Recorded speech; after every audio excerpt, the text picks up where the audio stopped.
Bismillahirrahmanirrahim. Assalamualaikum warahmatullahi wabarakatuh. Alhamdulillah, assalatu wassalamu ala rasulillah, amma ba'd. Baik, pada materi pertama sebelumnya kita telah membahas tentang al-ahkam al-syar'iyah atau hukum syara' atau dikenal juga dengan hukum Islam. Pada materi kali ini kita akan membahas tentang fiqh dan usul fiqh, atau biasa juga disebut dengan fikih dan usul fikih. Nah, dalam hukum syara' atau hukum Islam yang telah kita bahas sebelumnya, hukum itu ada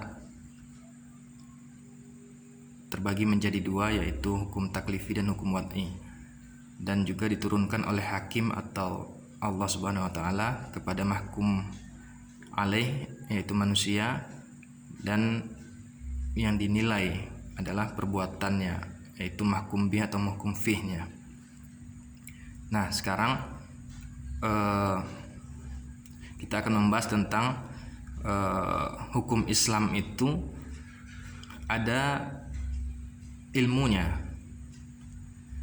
Kalau dalam hukum di Indonesia ada hukum, ada atau aturan, ada ilmu hukum atau ilmu yang mempelajari tentang hukum tersebut.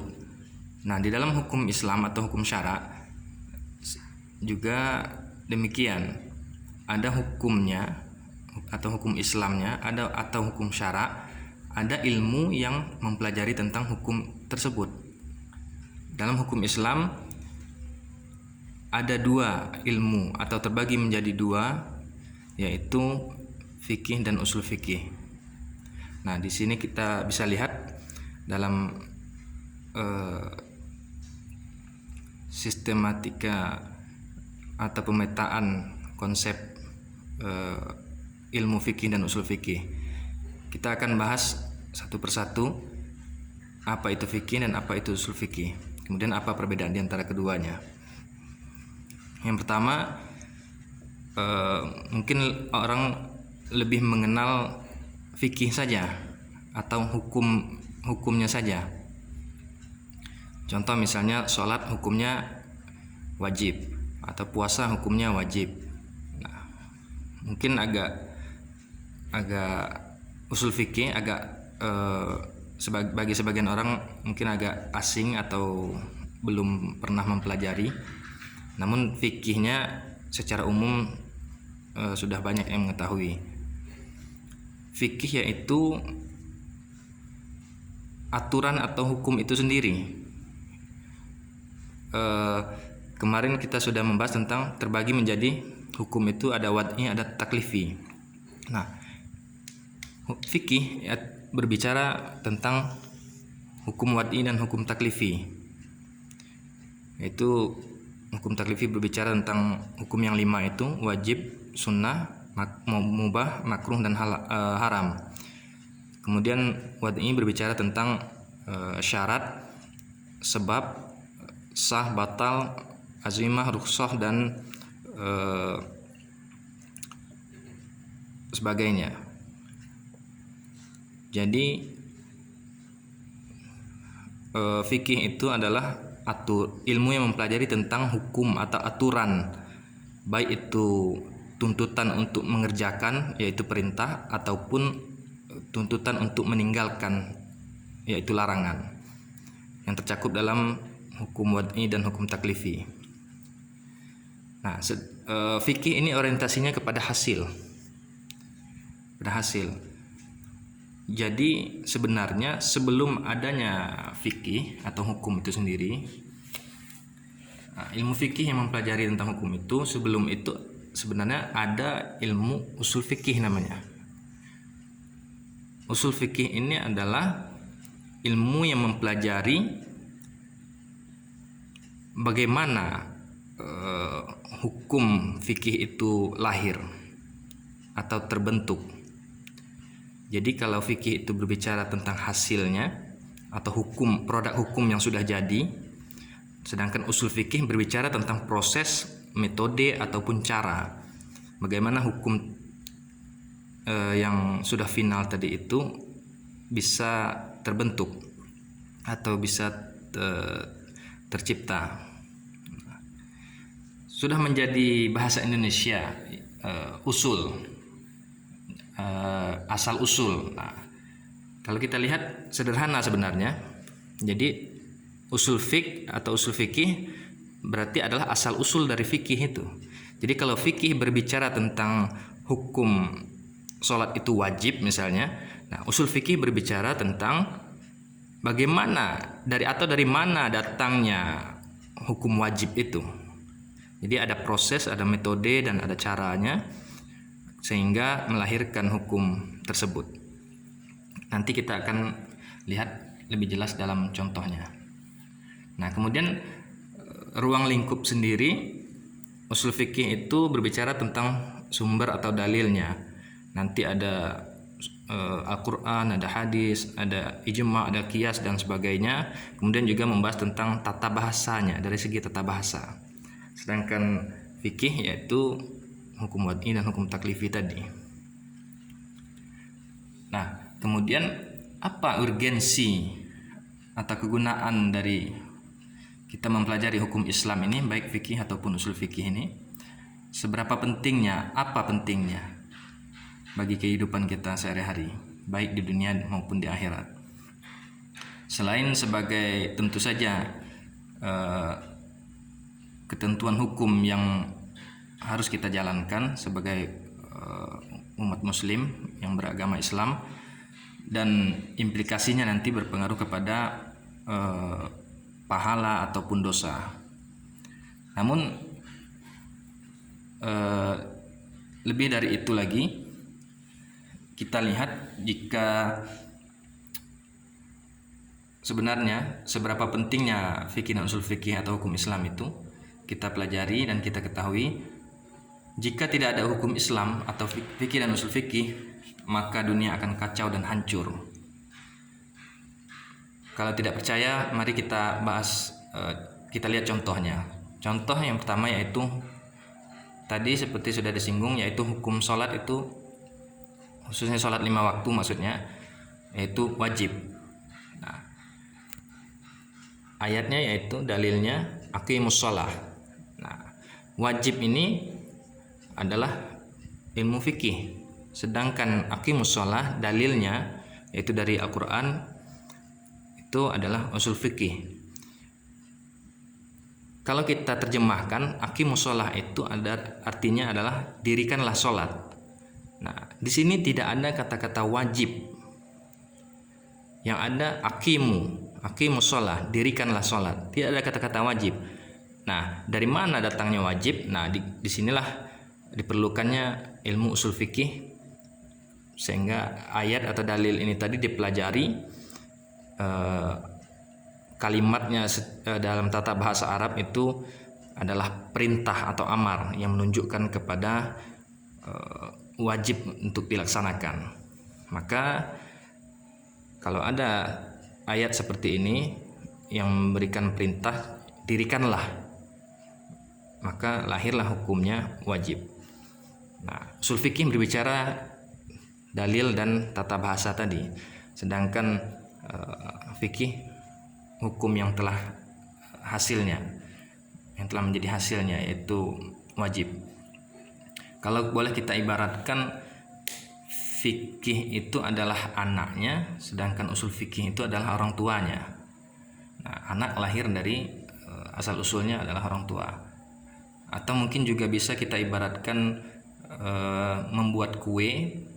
Nah, alatnya untuk membuat kue, kemudian bahan-bahannya seperti gula, tepung, air dan semacamnya, itu adalah usul fikih. Nah, kemudian diproses,